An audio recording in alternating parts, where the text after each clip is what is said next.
नमस्कार। स्वागत है आपका एक स्टोरीज पॉइंट में। मैंने न्यू कहानी स्टार्ट कर दी है जिसका नाम बदनाम ए इश्क। उस स्टोरी को भी एक बार सुनिए और प्यार दिखाई प्लीज कहानी की तरफ। आस्था के किचन में जाते ही अर्जुन भी मुस्कुराते हुए उसके पीछे पीछे आ जाता है। तो आस्था अर्जुन से थोड़े गुस्से में पूछती है, अब ये भी बता दीजिए कि आप क्या खाएंगे। अर्जुन ने आस्था की बात का जवाब देते हुए कहा, जो भी तुम प्यार से बनाओगी वो खा लूंगा। तो आस्था ने कुछ सोचते हुए कहा, ठीक है, मैं आपके लिए बिरयानी बना देती हूँ। और फिर आस्था बिरयानी के लिए सब्जियां काटने लगती है। इस वक्त अर्जुन आस्था को काम करते हुए बड़े ध्यान से देख रहा था। तभी अचानक से सब्जी काटते हुए आस्था को चाकू लग जाता है। तो आस्था के मुंह से आह निकल जाती है। तो अर्जुन जल्दी से आस्था की उंगली को पकड़कर अपने मुंह में रख लेता है और उसे वहीं पास में रखी चेयर पर बैठा देता है, जिसे देखकर आस्था बोलती है। आस्था ने अर्जुन को देखते हुए कहा, इट्स ओके, मैं ठीक हूँ, आप टेंशन मत लीजिए। तो अर्जुन ने आस्था को डांटते हुए कहा, चुप, एकदम चुप, मुझे दिख रहा है कितनी ठीक हो, और तुम चलो, हम अभी डॉक्टर के पास जा रहे हैं। अर्जुन की बात सुनकर आस्था ने हैरानी से कहा, क्या, ये छोटा सा कट है, इसमें डॉक्टर के पास जाने वाली कौन सी बात है, दवाई लगा लूंगी तो ठीक हो जाएगा, और आप हटिए, मुझे सब्जी काटने दीजिए। तो अर्जुन ने थोड़े गुस्से में कहा, कोई ज़रूरत नहीं, पहले ये बताओ फर्स्ट एड बॉक्स कहाँ है। तो आस्था एक ड्रॉर की तरफ इशारा कर देती है। तो अर्जुन वहाँ से फर्स्ट एड बॉक्स लाकर आस्था की घाव पर दवाई लगता है। जब अर्जुन आस्था के घाव पर दवाई लगा रहा था, तब आस्था उसे बड़े ध्यान से देख रही थी। इस वक्त अर्जुन के चेहरे पर परेशानी साफ दिखाई दे रही थी। तभी अर्जुन ने दवाई लगाकर उठते हुए कहा, हो गया। तो आस्था उसे बड़े ध्यान से देख रही थी। आस्था को इस तरह खुद को देखते हुए देखकर अर्जुन ने कहा, क्या हुआ, तुम मुझे ऐसे क्यों देख रही हो। तो आस्था ने अर्जुन की बात का जवाब देते हुए कहा, वो क्या है ना, इस वक्त आप मुझे एक वैम्पायर से कम नहीं लग रहे। तो अर्जुन कंफ्यूजन के साथ कहा, क्या बोले जा रही हो, उंगली की जगह क्या सिर में चोट आई है क्या। तो आस्था ने अपने अंगूठे से अर्जुन के मुंह से खून पोंछते हुए कहा, ये देखिए, आपने मेरा खून पिया था, जिसे देखकर यही लगता है कि आप एक वैम्पायर हैं। तो अर्जुन ने आस्था को देखते हुए कहा, हो गया तुम्हारा, अब चुपचाप यहाँ बैठो। तो आस्था ने अर्जुन से कहा, लेकिन अभी बिरयानी बनी जो आप मुझे बैठने के लिए बोल रहे हैं। अर्जुन ने मना करते हुए कहा, उसकी कोई ज़रूरत नहीं है, मैं बना लूँगा। अगर तुम्हें बनाने दिया तो पता चला कि उंगली की जगह इस बार हाथ ही काट लिया। आस्था ने अर्जुन को बताते हुए कहा, आपकी जानकारी के लिए बता दूं कि आपके घर में खाना मैं ही बनती हूँ, और बाय द वे आपको खाना बनाना आता है जो आप बनाओगे। अर्जुन ने आस्था से कहा, तुम ज़्यादा दिमाग मत लगाओ, चुपचाप जाकर बैठ कर देखो। तो आस्था चुपचाप बैठ जाती है और अर्जुन एप्रन पहनकर सब्जी काटने लगता है। अर्जुन किसी प्रोफेशनल की तरह सब्जी काट रहा था। उसको इस तरह सब्जी काटते देख आस्था का मुंह हैरानी से खुला रह जाता है और वो आंखें फाड़े उसे ही देख रही थी। तो अर्जुन ने आस्था का मुंह अपने हाथ से बंद करते हुए कहा, मुंह बंद कर लो वाइफी, नहीं तो मच्छर चला जाएगा। तो आस्था अपना मुंह बंद कर लेती है और अर्जुन को देखने लगती है। ऐसे ही कुछ देर में बिरयानी बन जाती है। तो अर्जुन एक प्लेट में बिरयानी निकाल लेता है। अर्जुन को एक प्लेट में निकालते देख आस्था ने अपने मन में कहा, कैसा इंसान है, अपने लिए ही खाना निकाला है, ये नहीं कि मेरे लिए भी निकाल लें। वैसे भी इतनी रात को परेशान किया और अब खाने के लिए भी नहीं पूछ रहा है। तभी अर्जुन ने आस्था को देखते हुए कहा, चलो रूम में चलकर खाते हैं। तो वो दोनों वहाँ से रूम में चले जाते हैं। रूम में पहुंचकर अर्जुन ने आस्था के हाथ में प्लेट देते हुए कहा, ये लो। तो आस्था ने उस प्लेट को देखकर कहा, मैं इसका क्या करूं। अर्जुन ने मुस्कुराते हुए आस्था से कहा, तुम मुझे अपने हाथों से खिलाओगी समझी। आस्था ने अर्जुन को देखते हुए पूछा, और मैं आपको क्यों खिलाऊंगी। अर्जुन ने कहा, मैं यहाँ तुम्हारे हाथ का खाना खाने आया था, लेकिन वो हुआ नहीं, तो अब तुम्हारे हाथ से खाऊंगा। इस बार आस्था अर्जुन से ज़्यादा बहस नहीं करना चाहती थी, तो वो चुपचाप उसे खिलाने लगती है। तभी अर्जुन आस्था के हाथ से स्पून लेकर उसे खिलाने के लिए बढ़ता है। तो आस्था उसे कन्फ्यूजन के साथ देखती है। तो अर्जुन उसे खाने का इशारा करता है, तो आस्था चुपचाप खा लेती है। बिरयानी खाने के बाद आस्था ने अपने मन में कहा, वैसे खड़ूस खाना तो अच्छा बना लेता है। तभी अर्जुन आस्था से पूछता है, क्या हुआ। तो आस्था ने अर्जुन को देखते हुए कहा, कुछ नहीं। तो अर्जुन ने आस्था को देखते हुए कहा, खाना तो हो गया, अब मुझे कुछ मीठा खाना है। अर्जुन के मुंह से ये सुनकर आस्था जल्दी से अपने मुंह पर हाथ रख लेती है और मुंह पर हाथ रखे हुए ही कहती है, मेरे पास कुछ मीठा वीठा नहीं है और मेरे घर में भी नहीं है। आस्था के ऐसा करने से अर्जुन के फेस पर एक स्माइल आ जाती है और वो थोड़ा झुककर आस्था के गाल पर किस करके कहता है, फिलहाल मैं इसी से काम चला लूँगा। ये बोलकर अर्जुन वहीं आस्था के बेड पर लेट जाता है। अर्जुन को इस तरह अपने बेड पर लेटता देख आस्था ने कहा, ये क्या कर रहे हैं आप? तो अर्जुन ने आस्था को देखते हुए कहा, दिखाई नहीं देता सो रहा हूँ। तो आस्था ने अर्जुन से कहा, आप यहाँ क्यों सो रहे हैं? आप अपने घर जाइए ना। अर्जुन ने कहा, मुझे बहुत नींद आ रही है तो मैं यहीं सोऊंगा। और वो आस्था को भी अपने ऊपर खींच लेता है और उसे अपनी बाहों में भरकर अपनी आंखें बंद कर लेता है। तो वहीं आस्था अर्जुन की पकड़ से अपने आप को छुड़ाने की कोशिश कर रही थी, लेकिन वो खुद को अर्जुन की पकड़ से आजाद नहीं कर पाती और ऐसे ही सो जाती है। सुबह जब आस्था की नींद खुलती है तो देखती है कि अर्जुन वहां नहीं था। तो वो वहां से उठकर वॉशरूम में चली जाती है और कुछ देर बाद जब वो वॉशरूम से बाहर आती है तो उसकी नजर अचानक से उसके कमरे में रखी टेबल पर जाती है। तो वहां एक रोज रखा हुआ था और उसके साथ एक लेटर भी। तो आस्था उस लेटर को उठाकर खोलती है तो उसमें लिखा था, गुड मॉर्निंग वाइफी, मुझे पता है तुमने सबसे पहले जागकर मुझे ही ढूंढा होगा, लेकिन क्या करूं, मुझे भी जाना पड़ा। अगर मैं वहां रुकता तो तुम्हारी फैमिली मुझे देख लेती और जिस वजह से तुम्हें एम्बैरेसिंग फील होता जो मैं नहीं देख सकता, इसीलिए मैं वहां से चला गया। और तुम ये सोचकर उदास मत होना कि तुम मुझे गुड मॉर्निंग किस नहीं दे पाई, क्योंकि मैं अपनी गुड मॉर्निंग किस लेकर ही आया हूं। ये बात अर्जुन ने आस्था को छेड़ने के लिए बोली थी। ये पढ़ते ही आस्था के हाथ अपने आप उसके होंठों पर चले जाते हैं और वो मुस्कुराने लगती है। तभी एकदम से आस्था को होश आता है। तो आस्था ने अपने मन में सोचते हुए कहा, इसका मतलब ये आदमी मुझे नींद में भी किस करता है। आस्था वहां खड़ी होकर ये सब सोच ही रही थी। तभी उसके रूम में शिवी आती है। शिवी ने आस्था को इस तरह कहीं खोया हुआ देखकर कहा, क्या हुआ दी, कहां खोई हुई हो, किसके बारे में सोच रही हो? तो आस्था ने मुस्कुराते हुए कहा, किसी के बारे में नहीं सोच रही। और तू इतनी सुबह सुबह यहां क्या कर रही है? शिवी ने आस्था से पूछा, क्यों, क्या मैं इतनी सुबह सुबह आपसे मिलने नहीं आ सकती? वैसे मुझे आपसे कुछ पूछना था, इसीलिए आई थी। आस्था ने कहा, क्या पूछना था तुझे? शिवी ने आस्था से कहा, वो क्या है ना, जब जीजू घर आए थे तब मैं उनसे मिल नहीं पाई थी, तो क्या मैं जीजू से मिलने आपके साथ ऑफिस आ सकती हूं? आस्था ने शिवी से पूछा, लेकिन तुझे उनसे क्यों मिलना है? शिवी ने आस्था से कहा, दी आखिर वो मेरे जीजू है तो उनसे मिलना तो बनता है, प्लीज दी ले चलो ना। आस्था ने कहा, ओके फाइन, जा जाकर रेडी हो जा। तो शिवी वहां से रेडी होने चली जाती है और कुछ देर बाद वो लोग ऑफिस के लिए निकल जाते हैं और थोड़ी देर में वो लोग ऑफिस पहुंच जाते हैं। ऑफिस पहुंचकर शिवी आस्था से वॉशरूम के बारे में पूछती है तो शिवी वहां से वॉशरूम की तरफ चली जाती है और आस्था अपने कैबिन की तरफ चली जाती है।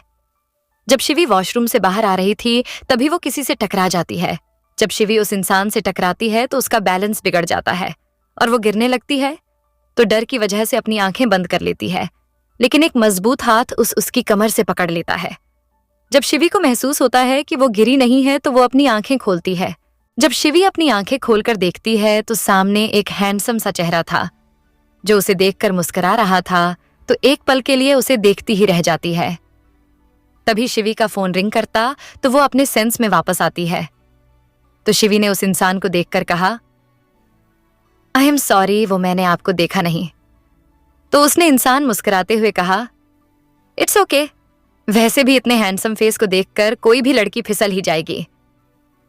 तो शिवी ने उस लड़के को देखते हुए कहा, ओह सेल्फ ऑब्सेस्ड पर्सन में गलती से टकरा गई थी, कोई जानबूझकर नहीं टकराई हूं, तो अपने आप को इंपॉर्टेंस देना बंद करो, और वैसे भी मुझे तुम जैसे लड़कों में कोई इंटरेस्ट नहीं है। तो उस लड़के ने कहा, ओह माय गॉड, तो तुम्हें लड़कियों में इंटरेस्ट है, वैसे दिखने में तो तुम ऐसी लड़की नहीं लगती हो। तो शिवी ने गुस्से में कहा, are you out of your mind, मैं तुम्हें ऐसी लड़की लगती हूं? तो उस लड़के ने कहा, दिखने में तो ऐसी नहीं लगती, पर क्या पता हो सकती हो। तो शिवी ने गुस्से में कहा, मुझे ना तुम्हें देखकर लगता है कि तुम जरूर उस टाइप के इंसान हो। तो उस लड़के ने मुस्कुराते हुए कहा, वैसे तुम ऐसी पहली लड़की हो जो मेरे बारे में ऐसा सोचती है, नहीं तो लड़कियां मेरे पीछे पागल हैं। तो शिवी ने मुंह बनाते हुए कहा, तो जरूर उन लड़कियों की आंखें खराब होंगी जो बंदर जैसे दिखने वाले इंसान के पीछे पागल है। तभी शिवी का फोन एक बार फिर से रिंग करता है। तो शिवी फोन उठा लेती है तो उस तरफ से आस्था की आवाज आती है, हेलो शिवी, तू कहाँ है? कब से वेट कर रही हूं तेरा। तो शिवी ने कहा, आ रही हूं दी, वो रास्ते में एक बंदर मिल गया था इसलिए रुक गई थी। तो आस्था ने कंफ्यूज होते हुए कहा, रास्ते में बंदर? क्या बोल रही है तू? शिवी ने कहा, कुछ नहीं दी, मैं आकर बताती हूं। और शिवी वहां से चली जाती है। शिवी के जाते ही उस लड़के ने अपने बलों में हाथ फेरते हुए कहा, तुम एक पहली ऐसी लड़की हो जिसने रुद्र सिंह राठौर में कोई इंटरेस्ट नहीं दिखाया, वरना लड़कियां तो मेरे लिए पागल हैं। तभी रुद्र को एकदम से कुछ याद आता है और वो वहां से अर्जुन की कैबिन की तरफ चला जाता है। इधर शिवी आस्था की कैबिन में पहुंचती है तो आस्था उससे पूछती है, कहाँ रह गई थी तू? कब से वेट कर रही हूं तेरा, और क्या बोल रही थी फोन पर? शिवी ने बात पलटते हुए कहा, कुछ नहीं दी, छोड़ो ना, और चलो मुझे जीजू के पास ले चलो, मुझे उनसे अभी मिलना है। तो आस्था ओके बोलकर शिवी को अपने साथ ले जाती है। अब वो अर्जुन के कैबिन बाहर पहुंचकर नोक करने वाली होती है। तो शिवी ने उसे रोकते हुए पूछा, ये क्या कर रही हो आप? तो आस्था ने कहा, नोक कर रही हूं। शिवी ने आस्था से कहा, दी, अब वो आपके हस्बैंड है तो उनके कैबिन में जाने के लिए आपको परमिशन की कोई जरूरत नहीं है, आप बिना परमिशन के भी जा सकते हो। आस्था ने शिवी से कहा, शिवी हो सकता है वो बिजी हो या फिर किसी से कुछ इंपॉर्टेंट बात कर रहे हो, तो इस तरह जाना ठीक नहीं रहेगा। शिवी ने आस्था को समझाते हुए कहा, दी, अब आप उनकी लाइफ का हिस्सा हो और उनकी लाइफ में जो भी कुछ चल रहा है आपको जानने के पूरे राइट्स हैं, और वैसे भी ऐसी कौन सी चीज है जो आपसे भी इंपॉर्टेंट है उनकी लाइफ में। आस्था ने कहा, शिवी, पर फिर भी हमें ऐसे नहीं जाना चाहिए। शिवी ने कहा, कुछ नहीं दी, चलो आप डोर खोलो। शिवी के बोलने पर आस्था बिना नोक किए डोर खोलकर अंदर चली जाती है। जैसे ही डोर खुलने की आवाज आती है तो अर्जुन उस तरफ देखता है तो सामने आस्था और शिवी खड़े हुए थे। तो अर्जुन ने उन दोनों को देखकर कहा, तुम दोनों वहां क्यों खड़े हो, यहां आओ। तो वो दोनों अर्जुन के पास चली जाती हैं। जैसे ही शिवी अर्जुन के पास पहुंचती है तो उसकी नजर वहां बैठे रुद्र पर जाती है, जो उनके आने से पहले ही वहां पर बैठा हुआ था। जैसे ही शिवी रुद्र को देखती है तभी रुद्र भी उसे देख लेता है। फिर दिनों ने एक साथ कहा, तुम यहां क्या कर रहे हो? तभी आस्था उन दोनों की बात को बीच में काटते हुए पूछती है, क्या तुम दोनों एक दूसरे को जानते हो? तो शिवी एकदम से कहती है, नहीं।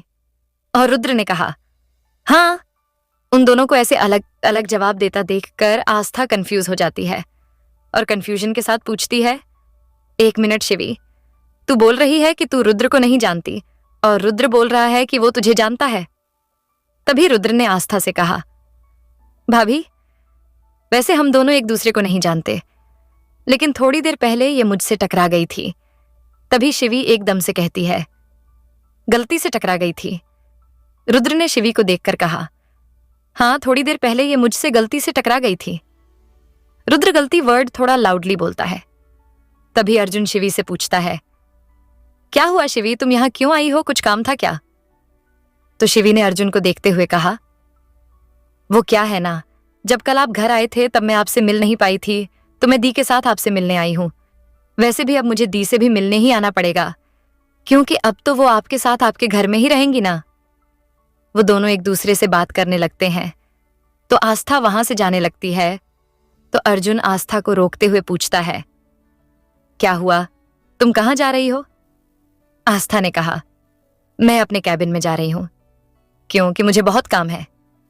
तो शिवी ने आस्था को देखते हुए कहा, दी, आप तो ऐसे बोल रहे हो जैसे अगर आप काम नहीं करोगी तो आपके बॉस आपको पनिशमेंट देंगे।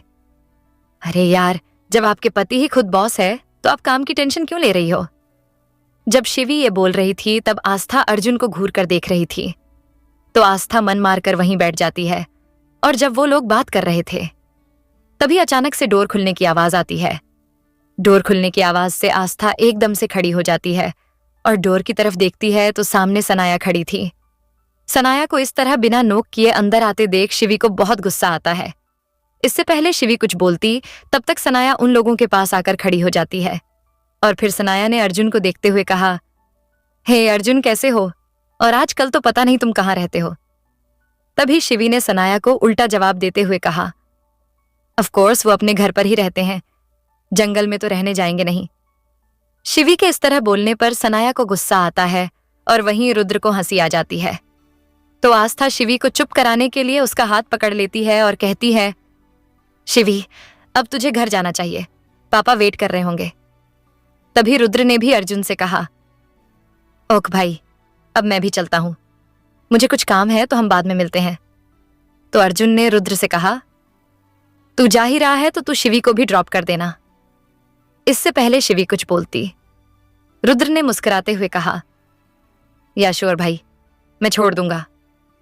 और वो बिना शिवी की कोई बात सुने वहां से चला जाता है, क्योंकि उसे पता था शिवी उसके साथ जाने के लिए मना कर देगी। तभी शिवी आस्था के साथ अर्जुन के कैबिन से बाहर आ जाती है और शिवी ने आस्था से कहा, दी मैं अकेले चली जाऊंगी। तो आस्था ने शिवी को मना करते हुए कहा, नहीं, तू अकेली नहीं जाएगी, तू रुद्र के साथ ही जाएगी। कम से कम वो तुझे सेफली घर तो पहुंचा देगा, वरना पता नहीं कौन कब क्या कर दे। ये सब आस्था ने युवराज की वजह से बोला था। तो शिवी आस्था की बात मानकर वहां से चली जाती है और आस्था को कुछ याद आता है तो वो अर्जुन के कैबिन में चली जाती है। वो इस बार भी बिना नोक किए ही चली जाती है, जिसे देखकर सनाया को गुस्सा आ जाता है, लेकिन वो इस वक्त आस्था को कुछ नहीं बोलती, क्योंकि उसे अर्जुन की नजर में अच्छा बन के जो रहना था। वहीं आस्था ने उसे इग्नोर करते हुए अर्जुन से कहा, सर, वो मैं आपको बताना भूल गई थी, आपकी 1 घंटे बाद मीटिंग है। ये बोलकर वो वहां से चली जाती है। आस्था को बाहर जाते देख सनाया भी उसके पीछे पीछे बाहर आ जाती है। जब आस्था अपनी कैबिन में पहुंचती है तभी सनाया भी उसके पीछे आकर उसके कैबिन का डोर बंद कर देती है।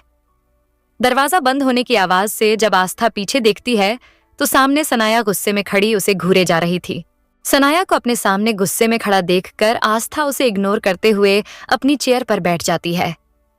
आस्था को ऐसे खुद को इग्नोर करते देख सनाया का गुस्सा और बढ़ जाता है और सनाया ने गुस्से में दांत पिसते हुए कहा, यू सेक्रेटरी, तुम समझती क्या हो? अपने आप को 2 मिनट में मैं तुम्हें यहां से बाहर फेंकवा सकती हूं। आस्था ने सनाया से कहा, एक्सक्यूज मी, आपको प्रॉब्लम क्या है?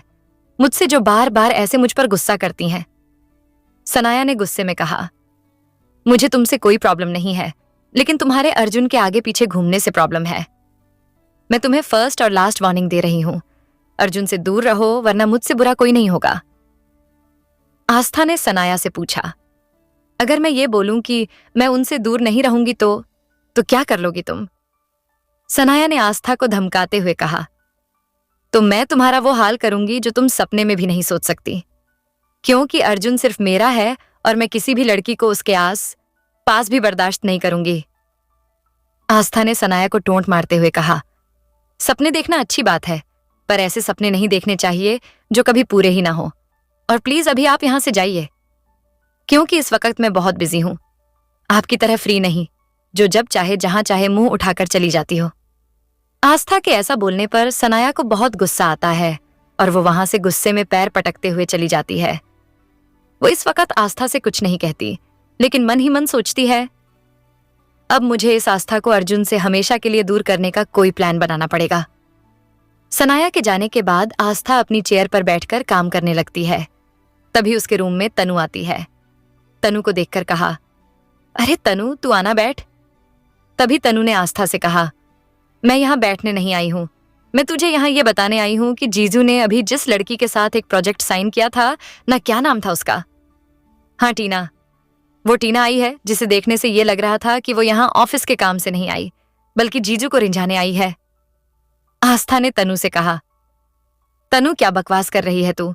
और तू ऐसा क्यों बोल रही है कि वो उन्हें रिझाने के लिए आई है? ऐसा कुछ नहीं है, समझी? तनु ने आस्था को बताते हुए कहा, मैं कोई बकवास नहीं कर रही हूं, जो देखा है वही बता रही हूं। अरे वो टीना जैसे कपड़े पहनकर आई है, उसे देखकर यही लग रहा था।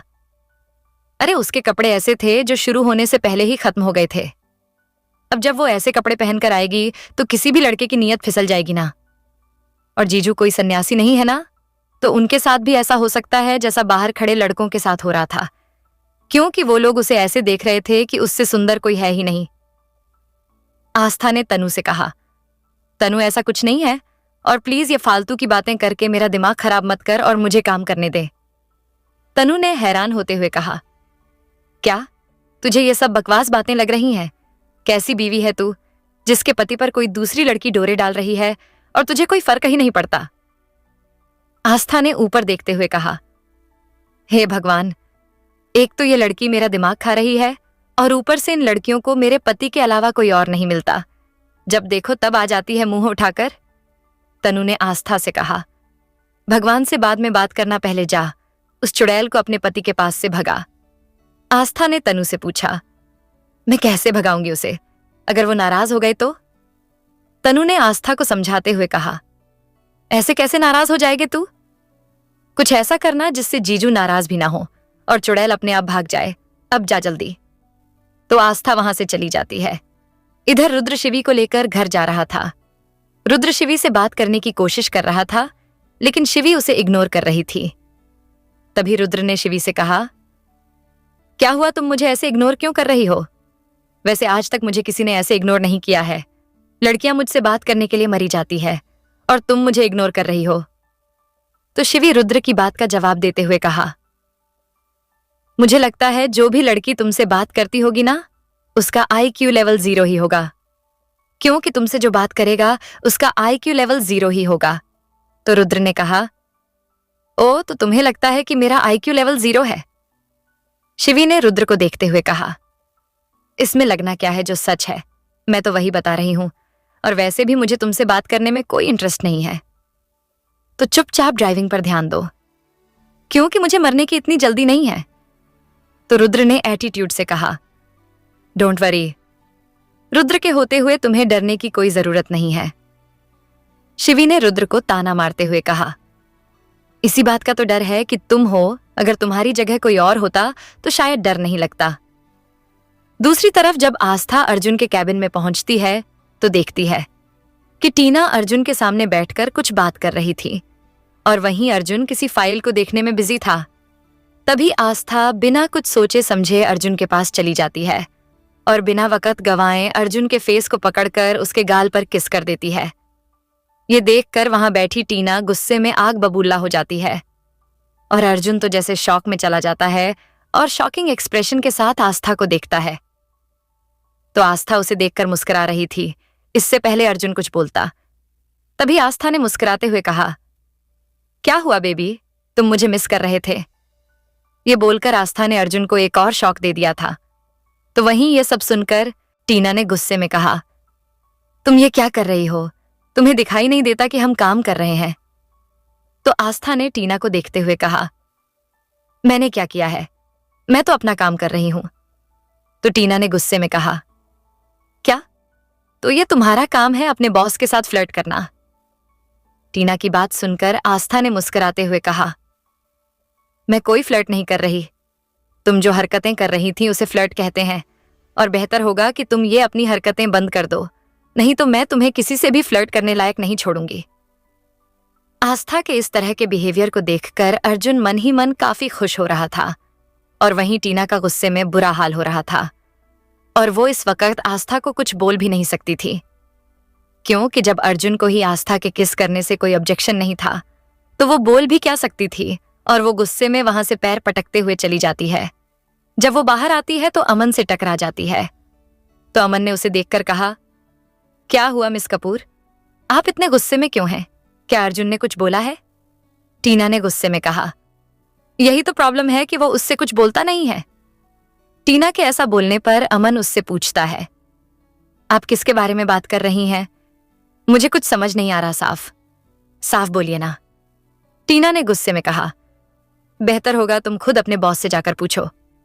और ये बोलकर वो वहां से गुस्से में चली जाती है। टीना को वहां से गुस्से में जाते हुए तनु ने देख लिया था और ये देखकर वो काफी ज्यादा खुश हो गई थी।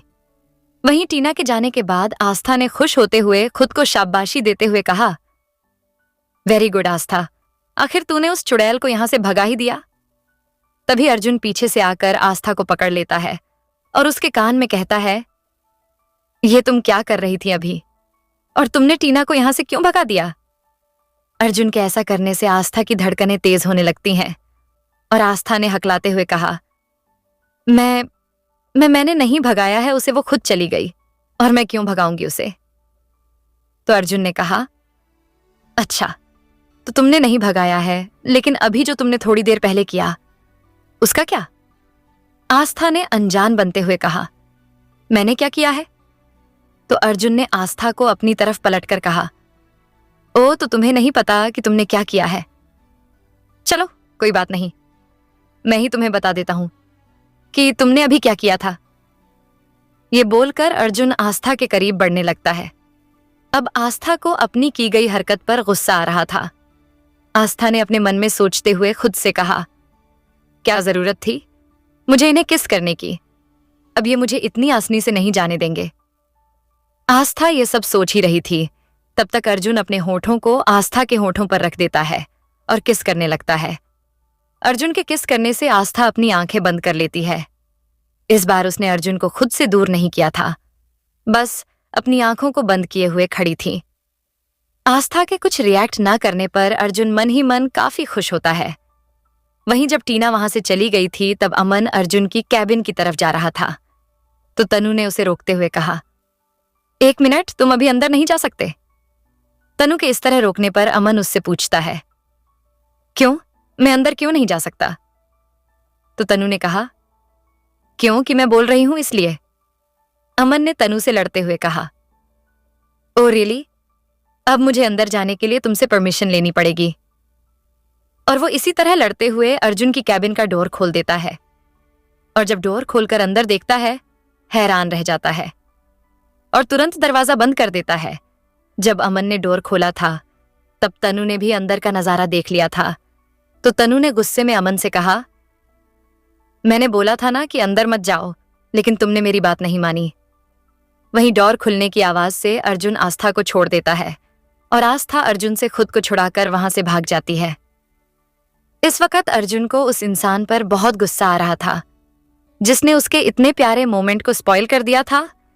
उसने ये नहीं देखा था कि किसने दरवाजा खोला है।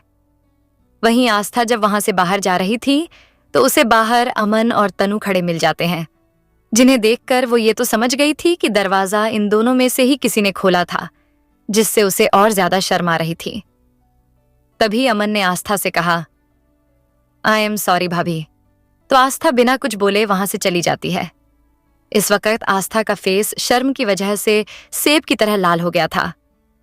आस्था के वहां से जाने के बाद तनु भी उसके पीछे पीछे चली जाती है और वहीं अमन अर्जुन के कैबिन में चला जाता है और अमन ने अंदर जाते ही कहा, आई एम सॉरी यार, वो मुझे पता नहीं था कि तू भाभी के साथ है, इसलिए मैं बिना नोक के अंदर आ गया था, प्लीज मुझे माफ कर दे।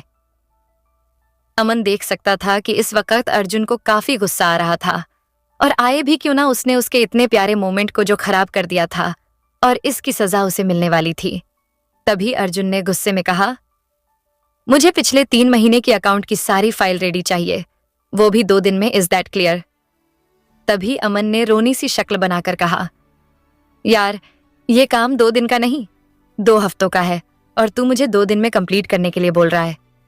तो अर्जुन ने अमन को देखते हुए कहा, यह बात तो तुझे मेरे कैबिन में बिना नोक किए आने से पहले सोचनी चाहिए थी। अमन ने अर्जुन से कहा, यार हो गई गलती, आगे से नहीं होगी, प्लीज माफ कर दे। तो अर्जुन ने कहा, नहीं, तूने मेरा बना बनाया मूड बिगाड़ दिया, अब तू भुगत और जाओ, जाकर अभी से काम करो, तभी 2 दिन में कर पाओगे। बेचारा अमन यही सोच रहा था कि वो क्यों बिना नोक किए अंदर आया था, लेकिन आज जो अर्जुन ने उसके साथ किया है, उसके बाद वो अपने कैबिन में भी नोक करके ही जाएगा। और फिर वो रोने जैसी सूरत लेकर वहां से चला जाता है। वहीं जब आस्था अपने कैबिन में वापस आकर अपने आप को नॉर्मल करने की कोशिश कर रही थी, तभी पीछे से तनु आकर पूछती है, वैसे तूने ऐसा क्या किया था जो जीजू इतने ज्यादा रोमांटिक हो गए थे? तो आस्था ने तनु से कहा, तनु प्लीज मुझे इस बारे में कोई बात नहीं करनी, पहले ही मैं इतना ज्यादा एम्बैरेसिंग फील कर रही हूं और तू मुझसे उसी बारे में बात कर रही है। पता नहीं अमन क्या सोच रहा होगा। तनु ने आस्था से कहा, क्या तुझे उस गधे की पड़ी है? मैंने उस गधे को कितना रोका था अंदर जाने से, लेकिन नहीं, उसने मेरी एक नहीं सुनी और चला गया अंदर। और वैसे भी वो तेरे पति हैं, तो वो तुझे किस कर सकते हैं। इसमें एम्बैरेस होने की क्या बात है? तो आस्था ने कहा, नहीं, वो मुझे इस तरह किस नहीं कर सकते। तनु ने आस्था को देखते हुए पूछा, अच्छा, तो तूने उन्हें किस क्यों करने दिया? रोका क्यों नहीं था उन्हें? तनु के इस सवाल पर आस्था खामोश रह जाती है। आस्था को ऐसे खामोश देखकर तनु ने कहा, नहीं है ना जवाब तेरे पास?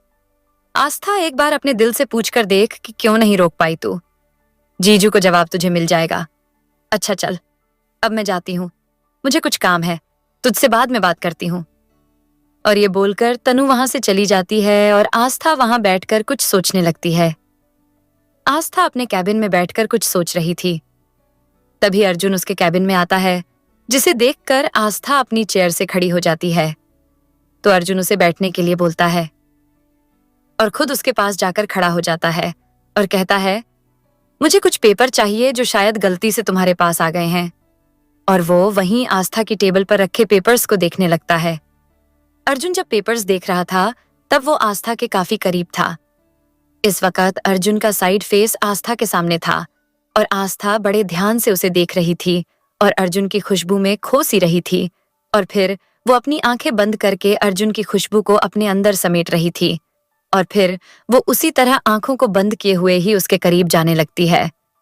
जब अर्जुन को अपनी नेक पर जब आस्था की गर्म सांसें महसूस होती हैं, तो वो आस्था की तरफ मुड़कर देखता है तो एकदम से आस्था के होंठ अर्जुन के होंठों से छू जाते हैं। जब आस्था के होंठ अर्जुन के होंठों को छूते हैं तो वो एकदम से अपनी आंखें खोल देती है। और वहीं अर्जुन के लिए आज ये दूसरा झटका था।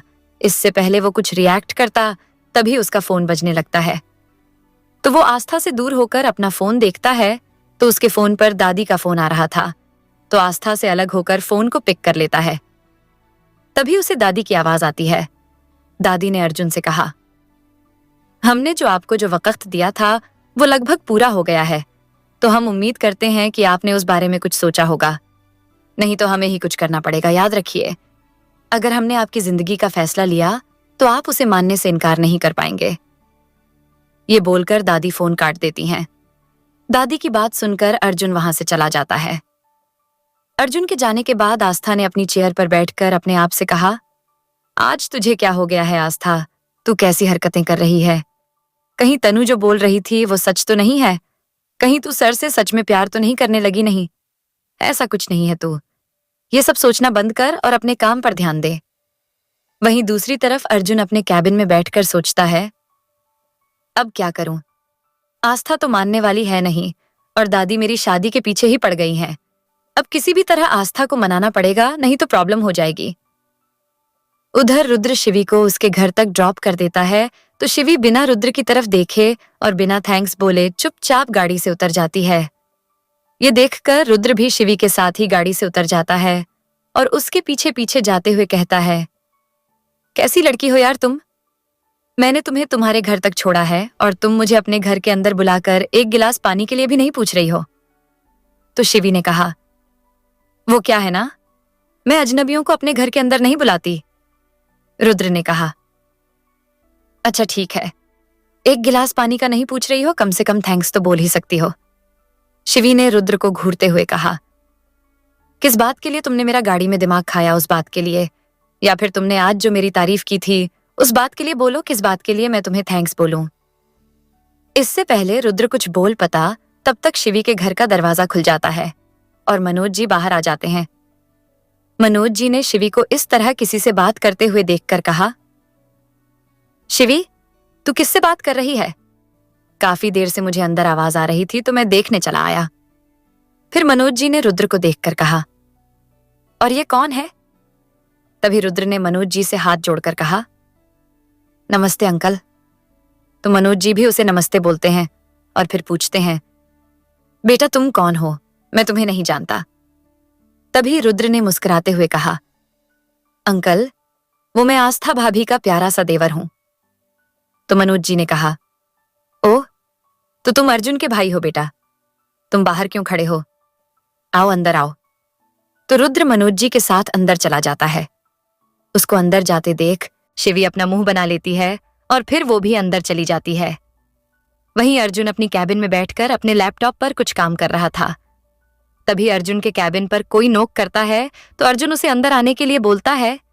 तो अनु अंदर आती है। जब अर्जुन अनु को वहां देखता है तो पूछता है, अनु तुम यहाँ क्या कर रही हो? तो अनु ने अर्जुन से पूछा, भाई मुझे ये बताइए कि मुझे इंडिया आए हुए कितना टाइम हो गया है? अर्जुन ने सोचते हुए कहा, अराउंड 15 और 20 दिन। अनु ने नाराज होते हुए कहा, या राइट भाई, मुझे इंडिया आए हुए आज पूरे 18 दिन हो गए हैं, लेकिन इन 18 दिनों में ना ही आप मुझसे मिलने आए हो और ना ही आपने मुझे एक बार भी कॉल किया है। ऐसे कौन से काम में बिजी हैं आप जो आपको मेरे लिए बिल्कुल भी टाइम नहीं है? अर्जुन ने अनु को देखते हुए कहा, चल अब पॉइंट पर आ, तुझे क्या चाहिए? क्योंकि अर्जुन को अच्छे से पता था कि उसकी बहन सिर्फ ड्रामा कर रही है। अनु ने कहा, पहले आप प्रॉमिस कीजिए, जो मैं बोलूंगी आप वो करोगे। अर्जुन ने कहा, ओके प्रॉमिस। अब बोल क्या चाहिए तुझे? अनु ने खुश होते हुए कहा, भाई वो मैंने आज शाम को एक छोटी सी पार्टी रखी है, तो आपको उस पार्टी में आना है। अर्जुन ने अनु से कहा, इसके लिए प्रॉमिस की क्या जरूरत थी? वो तो तू अगर वैसे भी बोलती तो मैं आ जाता। अनु ने अर्जुन को रोकते हुए कहा, एक मिनट भाई, अभी मेरी बात खत्म नहीं हुई है, पहले आप मेरी पूरी बात तो सुन लीजिए। अर्जुन ने कहा, बोल अब क्या बचा है? अनु ने कहा, भाई आप आज पार्टी में आओगे और 2 दिन आपको वहीं मेरे साथ रुकना होगा। और हाँ, वो आपकी जो सेक्रेटरी है, क्या नाम है उसका, आस्था, उसको भी साथ लेकर आना है। अर्जुन ने कहा, और कुछ? अनु ने कहा, नहीं भाई, और कुछ नहीं है। अर्जुन ने अनु को देखते हुए कहा, ओके तेरा काम हो जाएगा। तो अनु अपने मन में सोचती है, क्या बात है भाई, सारी बातें बड़ी आसानी से मान गए। चलो मुझे क्या अच्छा है, मान गए, और वो आस्था को भी साथ लाएंगे तो मुझे ये तो पता चलेगा कि उन दोनों के बीच चल क्या रहा है। बेचारी अनु, उसे तो अभी अर्जुन और आस्था के बारे में कुछ पता ही नहीं था, और अब जब पता चलेगा तो पता नहीं कैसे रिएक्ट करेगी। वो तो अभी भी अर्जुन और आस्था के बीच क्या चल रहा है उसे जानने की कोशिश कर रही थी। और फिर अनु ने अर्जुन से कहा, अच्छा भाई, अब मैं चलती हूं और आप शाम को टाइम से आ जाइए। अगर जरा सा भी लेट हुए तो मैं नाराज हो जाऊंगी। ये बोलकर वहां से चली जाती है। अनु के जाने के बाद अर्जुन फिर से अपने काम में लग जाता है और काम करते हुए उसे लगभग शाम हो जाती है। तो वो अपनी रिस्ट वॉच में टाइम देखता है और फिर वहां से आस्था की कैबिन की तरफ चला जाता है। जब वो आस्था की कैबिन में पहुंचता है तो देखता है आस्था अपना काम कर रही है। तो अर्जुन ने आस्था के पास जाकर कहा, आस्था जल्दी चलो, हमें घर भी जाना है। तो आस्था ने कहा, सर घर भी जाना है से क्या मतलब है आपका? वो तो हम डेली ही जाते हैं ना। अर्जुन ने कहा, नहीं, मेरा मतलब है कि हम आज राठौर मैंशन जा रहे हैं, अपने घर नहीं तो चलो। आस्था ने अर्जुन से पूछा, पर हम वहां क्यों जा रहे हैं? अर्जुन ने आस्था को बताते हुए कहा, वो अनु लंदन से वापस आई थी तो आज उसने एक छोटी सी पार्टी रखी है तो हमें वहां जाना है। आस्था ने अर्जुन से पूछा, तो आप मुझे क्यों लेकर जा रहे हैं? आप जाइए ना, मैं क्या करूंगी वहां जाकर? अर्जुन ने आस्था को देखते हुए कहा, क्योंकि अनु ने बोला था, अनु ने तुम्हें भी इनवाइट किया है तो चलो, लेट हो रहा है हमें। तो आस्था अर्जुन के साथ चली जाती है। पहले अर्जुन अपने विला के लिए जाता है। आस्था ने अर्जुन को विला जाते हुए देखकर कहा, आपने तो कहा था कि हम अपने घर नहीं जा रहे, लेकिन आप तो घर के लिए ही जा रहे हो। तो अर्जुन ने आस्था से कहा, ओह, तो तुम पार्टी में ऐसे ही जाना चाहती हो, रेडी होकर नहीं जाना चाहती है ना? आस्था ने अर्जुन से कहा, मैंने ऐसा कब बोला? अर्जुन ने आस्था से कहा, क्यों, तुमने ही तो अभी पूछा कि हम घर क्यों जा रहे, पार्टी में क्यों नहीं जा रहे, तो मुझे लगा तुम ऐसे ही जाना चाहती हो। आस्था ने कहा, मैं ऐसा कुछ नहीं चाहती, मैं तो वही बोल रही थी जो आपने मुझसे बोला था। और फिर कुछ देर में वो लोग अर्जुन के विला पहुंच जाते हैं और वहां पहुंचकर दोनों अपने कमरे में रेडी होने चले जाते हैं। अर्जुन और आस्था रेडी होने के लिए जब रूम में जाते हैं तो आस्था थोड़ी टेंशन थी। उसको इस तरह टेंशन में देखकर अर्जुन उससे पूछता है, क्या हुआ, तुम इतनी परेशान क्यों लग रही हो? कोई प्रॉब्लम है क्या? आस्था ने परेशान होते हुए कहा। मैं ये सोच रही थी कि पता नहीं आपकी फैमिली मेरे बारे में क्या सोचेगी। तो अर्जुन ने आस्था को चुप कराते हुए कहा, श्श, जब तक मैं तुम्हारे साथ हूं तुम्हें टेंशन लेने की जरूरत नहीं है, तो अब जाओ, जाकर रेडी हो जाओ। तो आस्था वहां से क्लोजेट की तरफ चली जाती है। रेडी होने के लिए कुछ देर बाद अर्जुन तैयार होकर हॉल में खड़े होकर आस्था का वेट कर रहा था। तभी कुछ देर बाद आस्था सीढ़ियों से उतरकर हॉल में आ रही थी। आस्था इस वक्त किसी प्रिंसेस से कम नहीं लग रही थी। आस्था ने लाइट पिंक कलर गाउन पहना था जो उसके ऊपर काफी अच्छा लग रहा था। अर्जुन तो बस आस्था को देखता ही रह गया था और फिर आस्था उसके पास आकर खड़ी हो जाती है। आस्था अर्जुन को इस तरह खोए हुए देखकर उसके सामने हाथ हिलाकर पूछती है, क्या हुआ सर, आप कहाँ खोए हुए हो?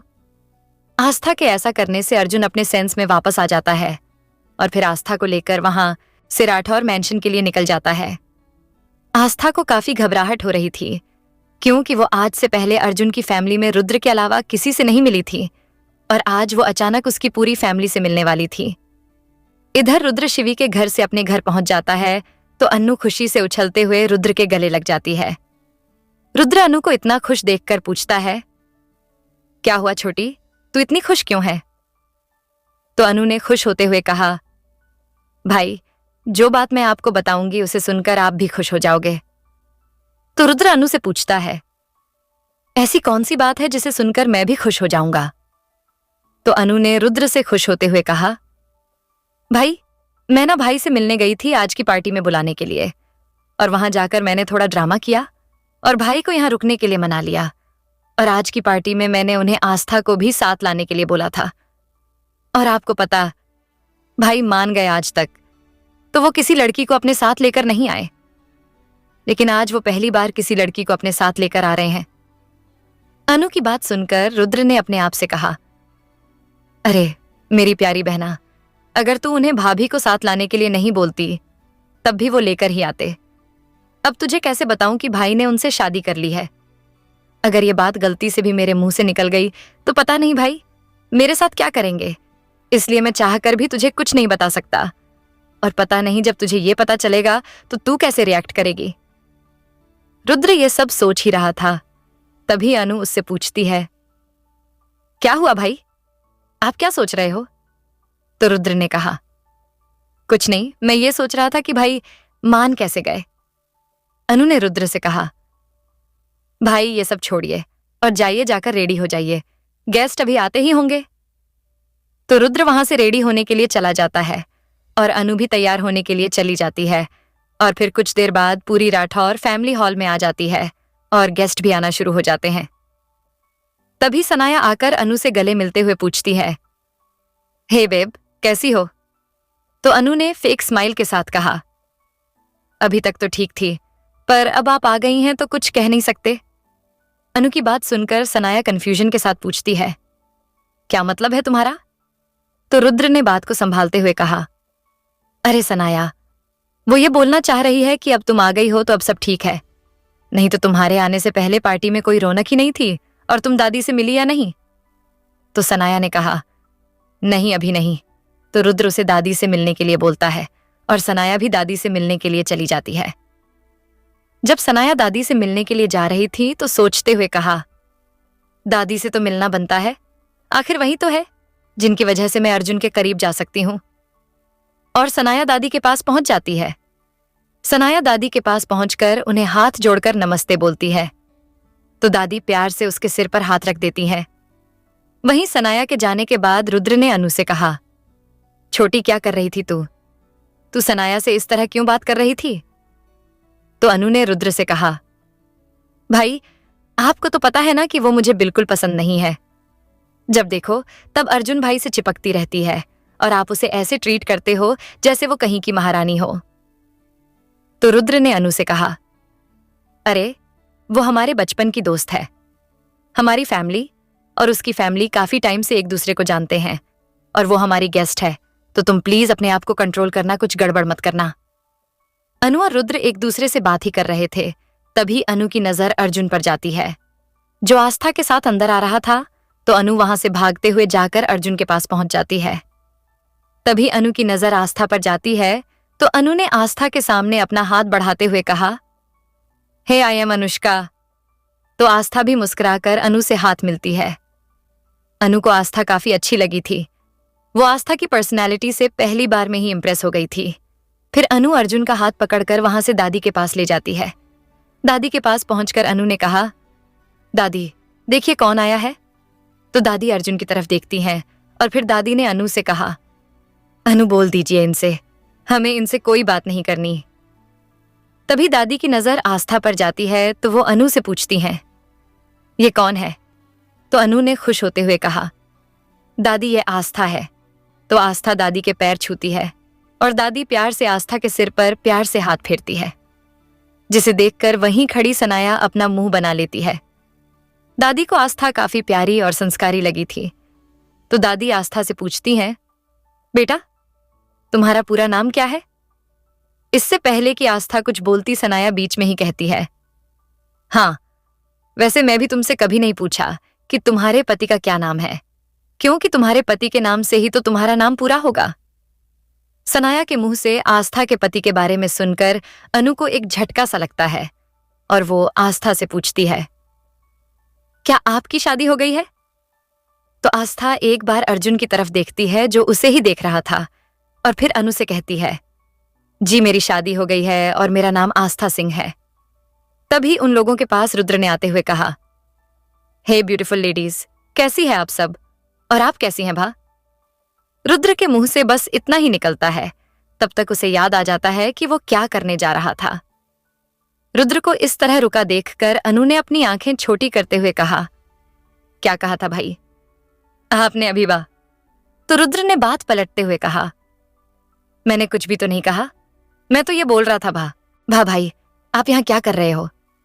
तो अनु ने कहा, नहीं भाई अभी आप आस्था को क्या बुला रहे थे। तो रुद्र ने हकलाते हुए कहा, मैं कुछ भी तो नहीं, तेरे ना कान बजने लगे हैं जो कुछ भी सुनती है। अच्छा सुन, मैं भाई को अपने साथ ले जा रहा हूं, तब तक तू प्लीज आस्था जी के साथ रहना, वो यहां किसी को जानती नहीं है ना, इसलिए। और फिर रुद्र अर्जुन को वहां से अपने साथ ले जाता है। उन लोगों के जाने के बाद सनाया आस्था से पूछती है, वैसे आस्था एक बात बताओ, क्या तुम्हारे पति ने तुम्हें परमिशन दे दी थी इतनी रात को पार्टी में जाने के लिए। नहीं I mean, उन्हें कोई प्रॉब्लम नहीं है तुम इतनी रात को किसी लड़के के साथ घूम रही हो। ये सब सवाल सनाया ने आस्था से जानबूझकर पूछे थे, उसे दूसरों की नजरों में गिराने के लिए। लेकिन आस्था ने सनाया की बातों का मुस्कुराकर जवाब देते हुए कहा, नहीं मेरे पति को कोई प्रॉब्लम नहीं है, क्योंकि उन्हें मुझ पर पूरा भरोसा है कि मैं कभी कोई गलत काम नहीं करूंगी। और हाँ, प्रॉब्लम वहां होती है जहां विश्वास नहीं होता। उन्हें मुझ पर ट्रस्ट है और मुझे उन पर ट्रस्ट है। तो सनाया ने आस्था को देखते हुए कहा, और तुम अपने पति का ट्रस्ट तोड़ रही हो। तो दादी ने सनाया से कहा, इसमें ट्रस्ट तोड़ने वाली कौन सी बात है, वो यहां बस पार्टी में आई है, कोई गलत काम नहीं कर रही, तो इसमें ट्रस्ट तोड़ना कैसे हो गया। तभी अनु ने दादी से कहा, दादी सही कहा आपने, आस्था यहां कुछ गलत काम करने नहीं आई है। पता नहीं लोग हर किसी को गलत क्यों समझते हैं, वैसे हर कोई एक जैसा नहीं होता। फिर अनु ने सबका ध्यान हटाते हुए कहा, दादी छोड़ो ना ये सब, चलो ना हम भाई से उनकी शादी के बारे में बात करते हैं, और इस बार उन्हें शादी के लिए हाँ बोलनी ही पड़ेगी, चाहे जो हो जाए। इसीलिए मैंने उन्हें यहाँ कुछ दिन रुकने के लिए मनाया है। इधर जब आस्था ने अनु के मुंह से ये सब सुना तो उसका दिल बेचैन होने लगता है और उसके दिल में एक अजीब सा दर्द होता है जिसे वो अपने फेस पर नहीं आने देती, लेकिन अंदर ही अंदर काफी बेचैन थी। क्या लगता है, क्या घर वालों को अर्जुन और आस्था की शादी के बारे में पता चल पाएगा? जानने के लिए सुनते अगर आपको ये कहानी पसंद आई तो चैनल को सब्सक्राइब जरूर करें ताकि आप आगे भी रोमांचक कहानियों का आनंद ले सकें। साथ ही इंस्टाग्राम पर फॉलो करना न भूलें, वहां आप मुझसे सीधे जुड़ सकते हैं और कहानी से जुड़े हर सवाल का जवाब पा सकते हैं। आपका प्यार और समर्थन ही हमें नई कहानियां लाने के लिए प्रेरित करता है। धन्यवाद।